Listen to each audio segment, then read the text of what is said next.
Months had passed since the arrest, and Marcus Thompson's life had transformed in ways he never could have predicted. Standing on the tarmac once again, he felt a sense of peace that hadn't been there before. The familiar hum of engines warming up filled the air as the morning sun cast a golden glow over the hangar. This time, though, Marcus wasn't just preparing for another flight. He was stepping into a new chapter of his life, a chapter defined by purpose, resilience, and hope. The Skyward Initiative had grown beyond his wildest dreams. What started as a small mentoring program now spanned multiple cities, with partnerships stretching across the aviation industry.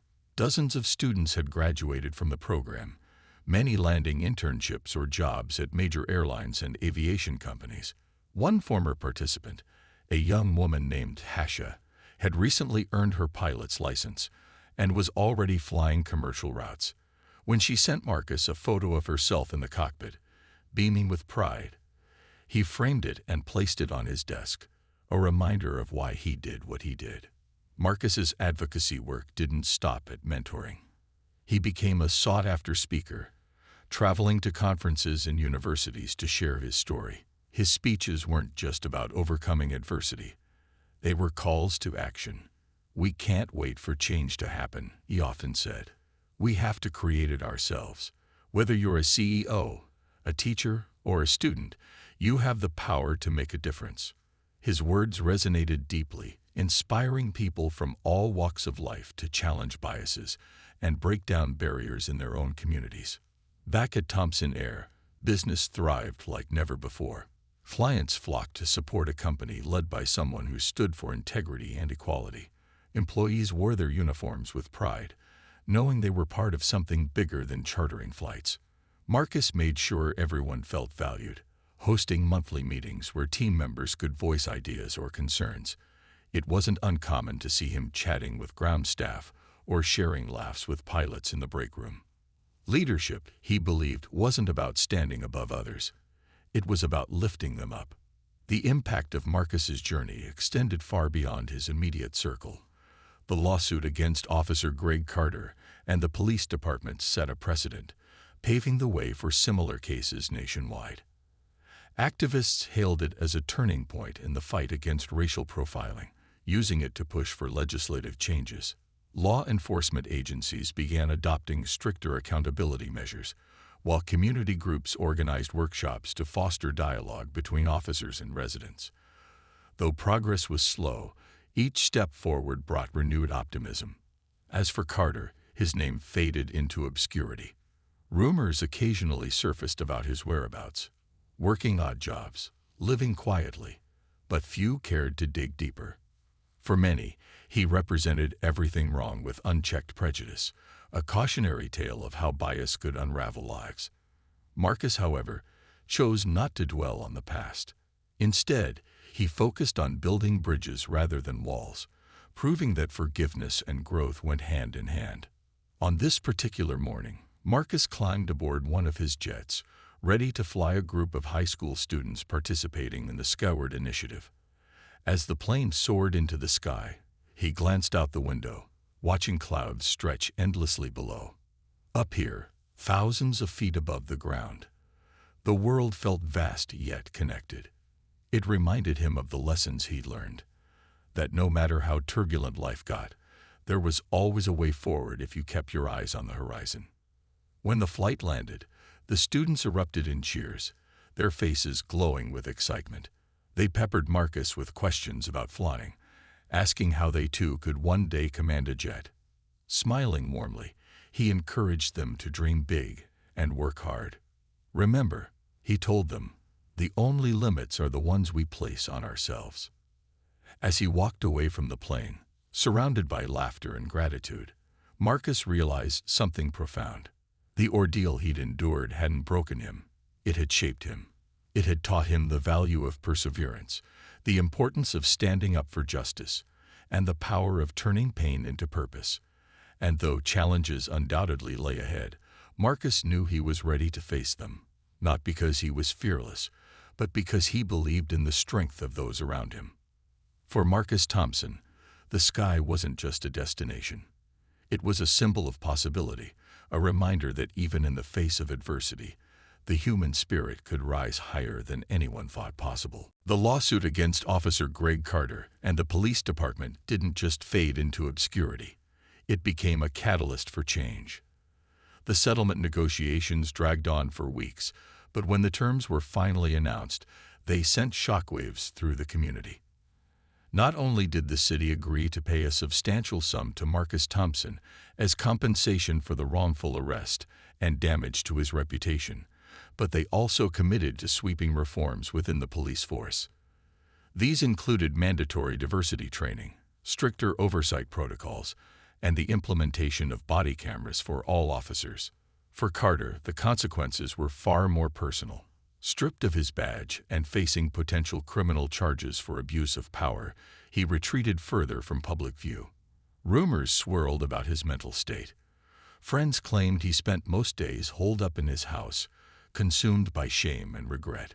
Some might have felt sympathy for him, but few could overlook the harm his actions had caused, not just to Marcus, but to countless others who had crossed his path over the years.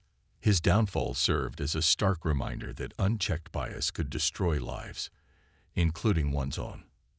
As the dust settled, Marcus decided it was time to turn his focus inward. The ordeal had taken a toll on him emotionally, but it had also reignited his passion for giving back to the community. He began brainstorming ways to channel the attention his story had garnered into something meaningful. One evening, while reviewing flight schedules at Thompson Air Headquarters, inspiration struck. Why not use his resources to help young people of color pursue careers in aviation? It was an industry still dominated by barriers, financial hurdles, lack of representation, and lingering stereotypes, and Marcus knew firsthand how isolating that could feel. Thus, the Skyward Initiative was born. Through this nonprofit organization, Marcus aimed to mentor aspiring pilots, engineers, and aviation professionals from underrepresented communities. He partnered with local schools, offering scholarships, internships, and hands-on workshops where students could learn about everything from aerodynamics to air traffic control. On weekends, he hosted open houses at Thompson Air, inviting families to tour the hangars and meet members of his team. For many kids, it was their first glimpse into a world they'd never imagined they could be part of. The initiative quickly gained traction, earning praise from educators, industry leaders, and activists alike. Local news outlets covered its launch, featuring interviews with participants whose eyes sparkled with newfound dreams. One teenager, a high school senior named Jamal, summed it up perfectly. "Before this, I didn't think someone like me could ever fly planes. Mr. Thompson showed me that I can aim higher than I ever dreamed." But Marcus didn't stop there. He expanded his efforts beyond mentoring, using his platform to advocate for systemic changes in the aviation industry. At conferences and panel discussions, he spoke passionately about the importance of diversity and inclusion. He challenged executives to rethink hiring practices and create pipelines for underrepresented groups. Slowly but surely, his words began to resonate. Airlines started partnering with his nonprofit, offering sponsorships and job placement opportunities for graduates of the program. Meanwhile, the ripple effects of his legal victory continued to spread. Other victims of racial profiling came forward, emboldened by Marcus's success. Civil rights organizations used his case as a blueprint for holding law enforcement accountable, filing similar lawsuits across the country. Communities rallied around these cases, demanding transparency and reform. Though progress was slow, each small victory fueled hope for a better future. For Marcus, life began to find a new rhythm. The pain of the arrest hadn't vanished. It lingered like a scar, but it no longer defined him. Instead, it reminded him of his resilience and purpose. As he stood on the tarmac one crisp morning, watching a group of teenagers marvel at a private jet during a Skyward Initiative event, he felt a profound sense of fulfillment. These young faces, brimming with curiosity and ambition, represented the next generation of trailblazers. And if his story could inspire even a fraction of them to chase their dreams, then every moment of hardship would be worth it. Change wasn't easy, And it certainly wasn't quick. But Marcus knew that true progress often required patience and perseverance. With each passing day, he proved that setbacks could become stepping stones, and that the sky was never truly out of reach. The days following Marcus's release were a whirlwind of activity. Sarah Bennett, his lawyer, wasted no time filing a lawsuit against Officer Greg Carter and the police department. The charges were clear: false arrest, unlawful seizure of property, and racial profiling. Each claim was backed by mountains of evidence: security footage, employee testimonies, official documents, and even the viral videos that had captured Carter's dismissive behavior at the airport. It wasn't just about holding one officer accountable. It was about exposing the cracks in a system that allowed such injustices to happen. As news of the lawsuit spread, public interest only intensified. Talk shows invited experts to discuss the case, dissecting every detail and its broader implications. Social media buzzed with debates about accountability in law enforcement, with many pointing out how easily individuals like Marcus could become victims of prejudice. Civil rights organizations rallied behind him, using his story as a rallying cry for reform. Even late-night comedians weighed in, their jokes cutting deep into the heart of the issue. If you can't believe a black man owns a jet, maybe it's time to check your own beliefs. For Carter, the situation grew increasingly dire. The internal investigation revealed a troubling pattern of discriminatory behavior throughout his career. Complaints from past encounters surfaced: minorities who claimed they'd been unfairly targeted, colleagues who reported his hostile attitude toward people of color. One incident stood out: a young black teenager arrested on suspicion of stealing a car he had legally purchased. Like Marcus, the teen had provided proof of ownership, but Carter dismissed it, insisting the vehicle must have been acquired illegally. That case had quietly disappeared after the charges were dropped, but now it resurfaced as damning evidence against him. Facing mounting pressure, the police department made a swift decision. Carter was terminated from his position, effective immediately. A press release announced the move, emphasizing the department's commitment to fairness and integrity. But for many, firing Carter felt like shutting the barn door after the horse had bolted. Critics argued that systemic change required more than punishing one bad actor. It demanded reevaluating hiring practices, training programs, and oversight mechanisms. In court, the lawsuit against Carter and the department gained momentum. Sarah presented a compelling case, painting a vivid picture of how Marcus's dignity had been stripped away simply because of his race. She highlighted the ripple effects of such actions, not just on individuals but on entire communities. Her argument struck a chord with the judge, who ordered mediation sessions to explore potential settlements. Behind closed doors, city officials scrambled to negotiate terms, fearing the financial and reputational damage a full trial might bring. Marcus, meanwhile, found himself at the center of an unexpected spotlight. Invitations poured in from conferences, talk shows, and advocacy groups eager to hear his story. At first, he hesitated. He hadn't asked for this kind of attention, nor did he relish the idea of reliving the ordeal repeatedly. But then he realized something important. His voice mattered. If sharing his experience could prevent others from enduring similar injustices, then it was worth stepping into the limelight. During one particularly powerful appearance on a national morning show, Marcus spoke candidly about the emotional toll of the arrest. "It's exhausting," he admitted, his tone steady but laced with emotion. "You work so hard to build something meaningful, only to have someone tear it down because of the way you look. But I refuse to let ignorance define me. This isn't just my fight, it's everyone's fight." His words resonated deeply, sparking conversations across living rooms, workplaces, and classrooms. People began to see beyond the headlines, recognizing the humanity behind the story. Marcus wasn't just a successful businessman or a victim of prejudice. He was a symbol of resilience, a reminder that strength often emerges from struggle.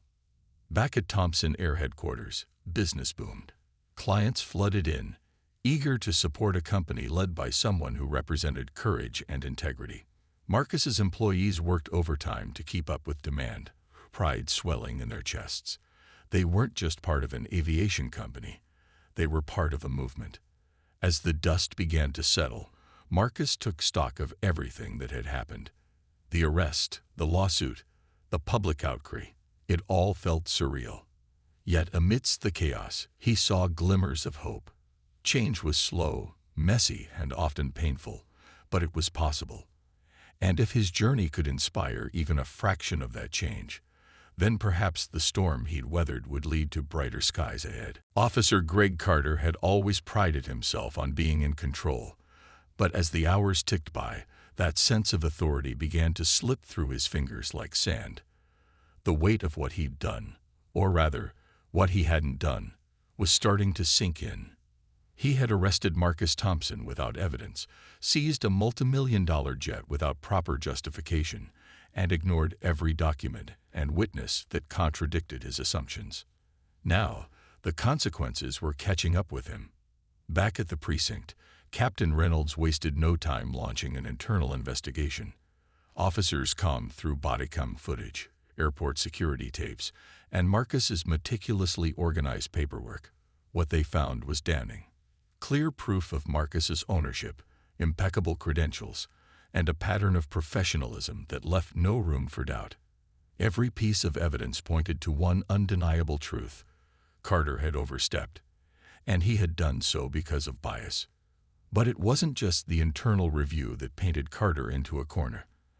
Outside the station, protests grew louder, drawing national attention. Journalists swarmed the scene, peppering officials with questions about how such a blatant case of racial profiling could happen in modern times. Local news anchors replayed video clips of the arrest, highlighting Carter's dismissive attitude and Marcus's calm demeanor. Talking heads debated the broader implications of the incident, pointing out how systemic racism often manifested in small but devastating ways. For Carter, the scrutiny became unbearable. His colleagues avoided eye contact in the hallways, whispering behind closed doors about his reckless behavior. Even those who might have once shared his biases now distanced themselves, fearful of being associated with the growing scandal.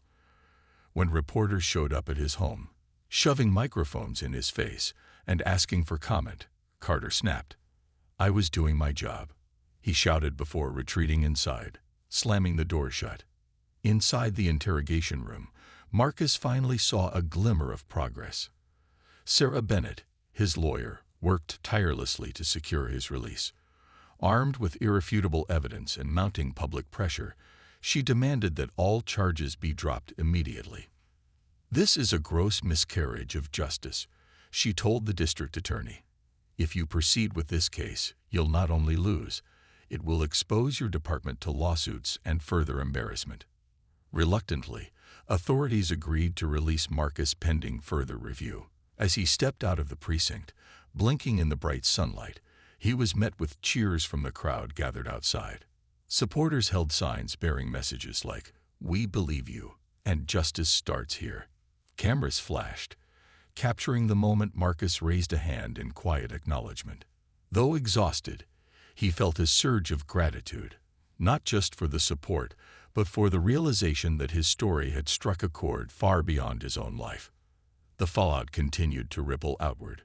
Local government officials called emergency meetings to address concerns about law enforcement practices.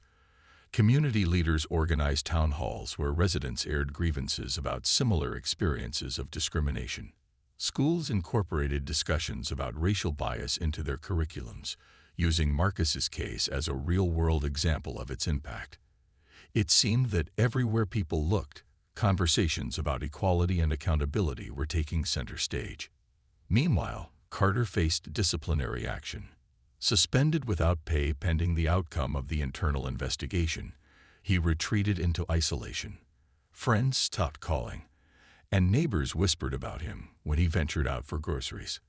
For the first time in his career, Carter felt vulnerable, a stark contrast to the power he once wielded.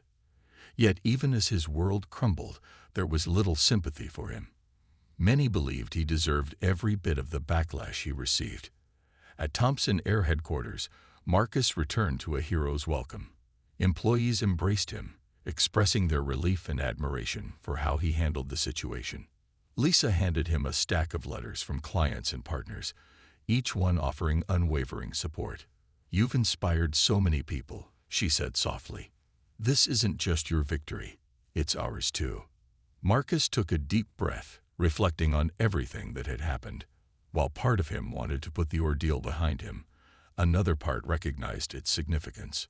This wasn't just about clearing his name. It was about shining a light on the prejudices that still lingered in society. As he stood among his team, surrounded by people who believed in him, Marcus resolved to use his platform to drive change. If his experience could spark meaningful reform, then perhaps the pain he endured would serve a greater purpose. And as the sun set over the city, casting long shadows across the streets, one thing was clear. Marcus Thompson's fight was far from over. Ardor shifted uncomfortably, trying to defend himself. "I thought it was suspicious," he muttered. "A guy like him." "A guy like him what?" Reynolds interrupted sharply. "Owns a successful business. Flies his own plane. Those aren't crimes, Carter.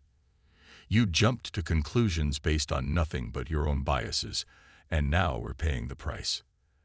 As the internal investigation into Carter's actions began, pressure mounted further.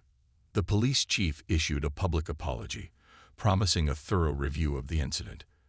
However, many felt the gesture was too little, too late. Protesters gathered outside the precinct, holding signs that read "End Racial Profiling" and "Believe Black Business Owners." Their chants echoed through the streets, drawing even more attention to the case. Inside the interrogation room, Marcus remained largely unaware of the storm brewing outside. Hours passed before Sarah arrived, her presence commanding immediate respect. She introduced herself to the officers guarding Marcus and requested access to her client. Once inside, she greeted Marcus with a reassuring smile. "We're going to get you out of here," she said firmly. "But this isn't just about today. It's about making sure something like this never happens again." Marcus nodded, gratitude washing over him.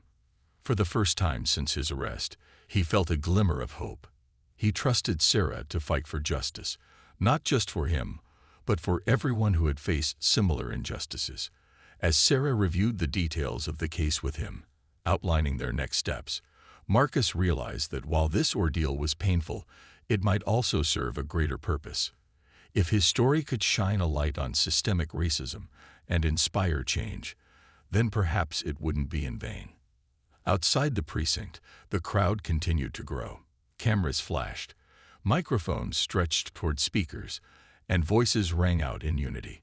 What started as a single act of prejudice had transformed into a movement, a call for accountability, equality, and reform. And at the center of it all was Marcus Thompson, a man whose resilience refused to let adversity define him. While Marcus sat quietly in the interrogation room, the world outside was anything but calm. The arrest of a respected businessman and pilot had ignited a firestorm that spread faster than anyone could have anticipated. Social media platforms buzzed with outrage, hashtags like #JusticeForMarcus trending nationwide. Videos of the incident, captured by Marcus's employees, painted a vivid picture of what had transpired at the airport. Viewers saw a composed professional man being treated like a criminal simply because of the color of his skin. Lisa, Marcus's assistant, worked tirelessly from Thompson Air headquarters. Her phone hadn't stopped ringing since news of the arrest broke. First, she contacted Sarah Bennett, Marcus's lawyer, a sharp, no-nonsense attorney known for her ability to dismantle cases built on bias. When Sarah answered, Lisa didn't mince words. "They've arrested Marcus," she said urgently. "It's racial profiling, plain and simple. We need you to handle this." Sarah wasted no time. She assured Lisa she'd take care of everything and immediately began drafting legal documents to secure Marcus's release. But Sarah also knew this case wasn't just about freeing Marcus. It was an opportunity to expose systemic flaws within law enforcement. With evidence mounting against Officer Greg Carter, Sarah prepared to file charges not only for false arrest, but also for racial discrimination and abuse of power. Meanwhile, Lisa reached out to influential figures tied to Thompson Air.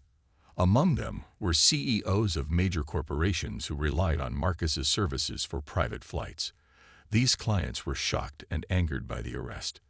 One CEO posted a public statement on LinkedIn. "Marcus Thompson is one of the most trustworthy professionals I've ever worked with. This arrest is unacceptable and highlights the deep-seated prejudices still present in our society. We stand firmly behind him." The message resonated across industries, prompting others to speak out. Prominent civil rights activists joined the conversation, using their platforms to amplify Marcus's story. News outlets scrambled to cover the growing controversy, airing interviews with Marcus's employees and aviation experts who attested to his credibility. Even local politicians weighed in, calling for transparency and accountability from law enforcement. At the precinct, tensions simmered as higher-ranking officials became aware of the escalating backlash. Captain Reynolds, the officer overseeing Carter's department, watched the news unfold with growing unease. Reporters camped outside the station, demanding answers. Calls flooded in from city council members and community leaders, all asking the same question: why had an innocent man been arrested? Reynolds called Carter into his office, where he grilled him about the events leading up to Marcus's detention. "You seized a private jet without verifying ownership," Reynolds asked incredulously. "Do you realize how much trouble this could cause for us?" But Carter wasn't interested in listening. He paced the room, scribbling notes on a clipboard, building a case against Marcus without regard for the truth. Every attempt Marcus made to reason with him fell flat. It was as though Carter had constructed a wall around himself, blocking out anything that contradicted his narrative. Meanwhile, outside the precinct, chaos began to brew. Word of Marcus's arrest spread quickly, thanks in part to the videos shared online by his employees. Social media lit up with posts about the incident, many accompanied by hashtags like #JusticeForMarcus and #StopRacialProfiling. Friends, colleagues, and even strangers expressed outrage, calling for accountability. Local news outlets picked up the story, airing footage of the arrest alongside interviews with witnesses who vouched for Marcus's legitimacy. Back at Thompson Air headquarters, panic turned into action. Marcus's assistant, Lisa, sprang into motion, contacting key figures within the aviation industry and beyond. She reached out to influential clients, business partners, and civil rights advocates, ensuring they knew exactly what was happening. Within hours, powerful voices joined the chorus demanding answers and justice for Marcus. As the public outcry grew louder, pressure mounted on law enforcement officials. Higher-ups at the police department started asking questions about Carter's conduct. Why had he arrested Marcus without verifying evidence? Why had he seized the jet without proper authorization? These were red flags that couldn't be ignored, especially when cameras were rolling and social media was ablaze with criticism. For Marcus, sitting alone in the interrogation room, none of this immediate backlash registered yet. All he could focus on was staying strong and keeping his composure. He knew there would be consequences for Carter's actions. There had to be. Justice might not come quickly, but Marcus believed it would come eventually. Until then, he resolved to endure this ordeal with dignity, knowing that the truth was on his side. And somewhere deep down, he allowed himself a small flicker of hope. Maybe, just maybe, this nightmare would lead to something bigger, a chance to shine a light on the prejudices that still lingered in society. If telling his story could spark change, then perhaps all of this pain wouldn't be in vain. The weight of the cold metal handcuffs around Marcus's wrists felt surreal. He had been in countless airports, boarded hundreds of flights, and interacted with thousands of people throughout his career. But never like this. Never as a suspect. Never as someone accused of something so absurd it bordered on laughable. Yet here he was, standing beside Officer Greg Carter, who seemed determined to turn this moment into a spectacle. Carter's voice boomed across the tarmac as he barked orders at Marcus's employees. "Nobody touches that plane until we've finished our investigation," he declared, pointing toward the gleaming private jet like it was some kind of crime scene. To anyone watching, It must have looked ridiculous. A police officer commandeering a multi-million-dollar aircraft while its rightful owner stood nearby in handcuffs. But to Carter, none of that mattered. His mind was made up. Marcus was guilty, no matter what the facts said. As Carter led Marcus toward the patrol car, whispers rippled through the growing crowd. Some of Marcus's employees looked on in disbelief, their faces etched with anger and helplessness. Others pulled out their phones, capturing videos of the unfolding drama.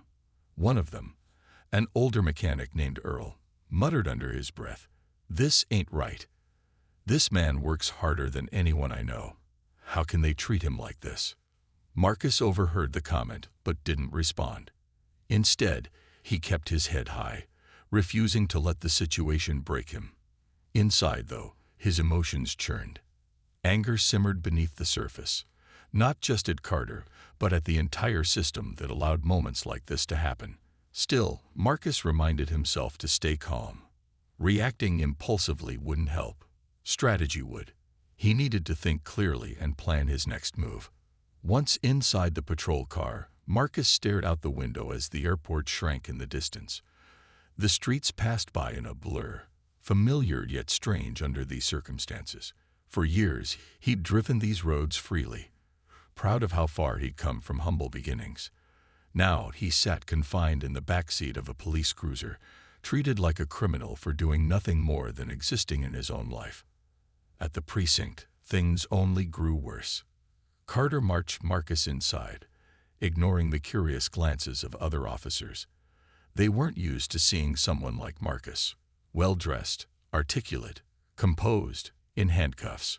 Questions lingered in their expressions, but no one dared intervene. Carter was intimidating enough on a good day.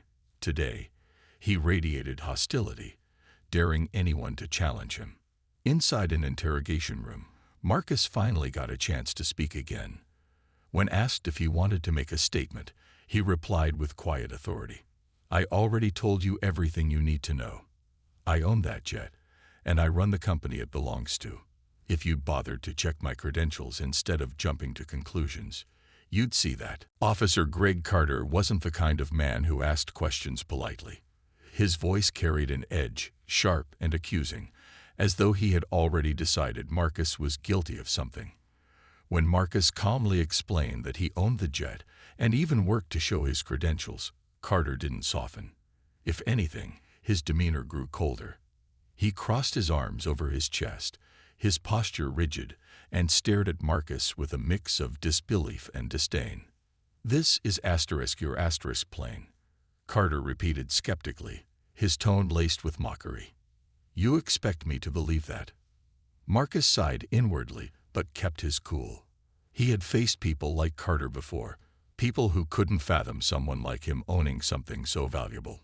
Instead of letting frustration get the better of him, Marcus reached into his flight bag and pulled out his pilot's license, aircraft registration papers, and proof of ownership for Thompson Air. Each document was neatly organized, a testament to his professionalism. Handing them over, Marcus spoke evenly. "Here's everything you need to verify my identity and the ownership of this jet. You'll see I'm telling the truth." But Carter barely glanced at the documents. His eyes skimmed over them dismissively, as if they were meaningless scraps of paper. "These could be fake," he muttered under his breath, shaking his head. "I've seen people forge papers before. It's not hard." Marcus felt a flicker of irritation, but pushed it aside. Arguing wouldn't help. Patience would. "If you're unsure, feel free to call the number on the registration or contact the Federal Aviation Administration, FAA. They can confirm everything." He said this slowly, deliberately, hoping Carter might take the hint and back down. But instead of picking up the phone, Carter stepped closer, invading Marcus's personal space. "You know what I think," Carter said, his voice louder now, drawing attention from nearby airport staff. "I think you're trying to pull a fast one. Maybe you hacked into some system or bribed someone to print these papers. Either way, this doesn't add up." By now, a small crowd had gathered. Some of Marcus's employees stood nearby, watching nervously. One of them, a young mechanic named Jamal, stepped forward hesitantly. "Ah, officer, this is Mr. Thompson. He owns the company. I work for him. We all do." Carter shot Jamal a glare, silencing him instantly. "Stay out of this," he snapped. Then, turning back to Marcus, he added, "Your little friend here isn't helping your case. In fact, maybe he's part of whatever scheme you've got going on." The accusation stung, not just because it was baseless, but because it revealed Carter's true colors. It wasn't about evidence or procedure, it was about bias. Marcus clenched his jaw briefly, then forced himself to relax. Losing his temper wouldn't solve anything. Still, he couldn't resist pointing out the absurdity of the situation. "Officer, does it really make sense that I go through the trouble of forging documents and stealing the jet when I'm standing here in broad daylight at my own hangar? Does any of this seem logical to you?" Carter ignored the question. To him, logic didn't matter. What mattered was the narrative forming in his head. A black man, casually dressed, near an expensive plane. That alone was enough to justify his suspicion. Without another word, he grabbed his radio and called for backup. Within minutes, 2 more officers arrived, their presence making the scene feel even more tense. As the standoff continued, Marcus realized there was no reasoning with Carter. The officer had made up his mind, and no amount of proof or explanation would change it. Frustration bubbled inside Marcus, but he refused to let it show. He knew this moment wasn't just about him. It was bigger than that. It was about every person who had ever been judged by their appearance rather than their actions. And while he couldn't control Carter's behavior, he could control how he responded to it. Standing tall, Marcus locked eyes with Carter. "Go ahead and check everything," he said firmly. "Call the FAA. Talk to my employees. Do whatever you need to do. But understand this. I've worked too hard to let ignorance stand in my way. You may doubt me today, but the truth will come out eventually." For a brief moment, Carter hesitated. There was something about Marcus's confidence that unsettled him, a quiet strength that couldn't be shaken. But pride quickly took over, and Carter dismissed the feeling. Whatever doubts crept into his mind were buried beneath layers of prejudice. With a curt nod, he signaled to his fellow officers. "We're taking him in," he announced, loud enough for everyone to hear. As handcuffs clicked around Marcus's wrists, the crowd gasped. Employees exchanged worried glances, unsure of what to do next. Meanwhile, Carter climbed aboard the jet, declaring it evidence in an ongoing investigation. Little did he know, his reckless actions were about to set off a... Marcus Thompson was not your average pilot. He wasn't just someone who flew planes for a living. He was the man behind them, the brain, the owner. Marcus had built his aviation company, Thompson Air, from the ground up. Starting with one small plane and a big dream, he turned it into one of the most respected names in private jet charters. People trusted him, admired him, and relied on his services to get them where they needed to go safely and in style. But despite all his success, Marcus still faced challenges that no amount of money or achievement could erase. Prejudice based on the color of his skin. On this particular morning, Marcus woke up early, as he always did. The sun was just beginning to rise, casting a golden glow over the quiet streets outside his home. Today was special.